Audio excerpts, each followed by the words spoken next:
Hello, and welcome to the latest Potato Markets update. I'm Alice, the Senior Analyst here at the AHDB, and I'm going to give a quick update on the processing market both domestically and further afield. In last month's update, I spoke about what demand has been like throughout lockdown and how it has differed between sectors. The processing sector is one of the hardest hit in terms of loss of demand throughout the coronavirus pandemic. This is due to its strong link with the food service industry. If you listened to the previous video, you will have heard me say that the crisping side of processing has been largely protected as demand has remained relatively strong, especially in retail, and this remains true. But for French fries and other processing such as mash and peeling, the lockdown effect has been somewhat negative. The end of March stock survey pegged processing and other ware potatoes still in grower ownership at 417,000 tonnes, which was already 27% higher than the same point last year. The effects of the coronavirus pandemic have been more severely felt since then, with the closure of pubs and restaurants taking place on Friday the 20th of March, meaning that movement of processing material from grower ownership since March is likely to be significantly down from previous seasons. There has been reports of limited movement of peeling material through the free-buy market, but these have been at low volumes for some time now.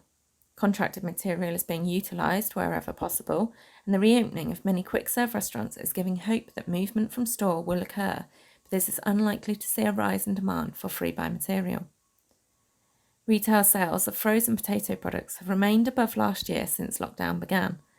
To week ending 14th of June, sales of frozen potato products were up 14.5% year on year.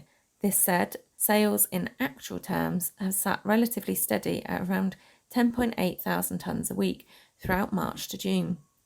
Although any increase in sales here is welcomed by the industry, this is not offsetting the great losses from the food service sector being near to non-existent in the past couple of months.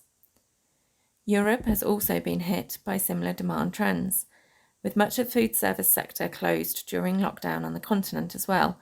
A build-up of processing supplies seems apparent.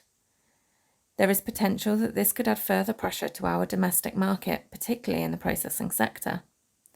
However, this said, the latest HMRC trade data showing April import volumes proves trade from Europe has really slowed down on the back of the coronavirus outbreak. Imports of both fresh and processed potatoes for the month of April are significantly down from last year. The UK imported around 57,000 tonnes of processed potatoes in April, which is 66% down from last year and 45% down from the 3-year average. This drop in imports for April has now pushed the season to date, July to April, imports behind both last year by 33% and the 3-year average by 10%. Although April imports are up from March, we expect to see a rise in imports in the final quarter of the season, while new crop is yet to reach the market. With the increased volumes of domestic old crop potatoes compared to normal, it is likely this lower imports trend will continue to the end of the season. However, unfortunately, the pressure from increased processing material on the continent could remain into the 2020-21 season as well. With the pandemic hitting almost too late with regards to changing planting decisions, it is expected that area both in the UK and on the continent could remain fairly similar to the 2019 season. The NEPG released a statement in May hoping for a reduced area of 5%, but this is yet to be realised. The planted area in the countries making up the NEPG has been increasing year on year since 2015. In this time, the 5 countries have increased planted area by 17%, so even with a 5% reduction, we could still be faced with a decent planted area.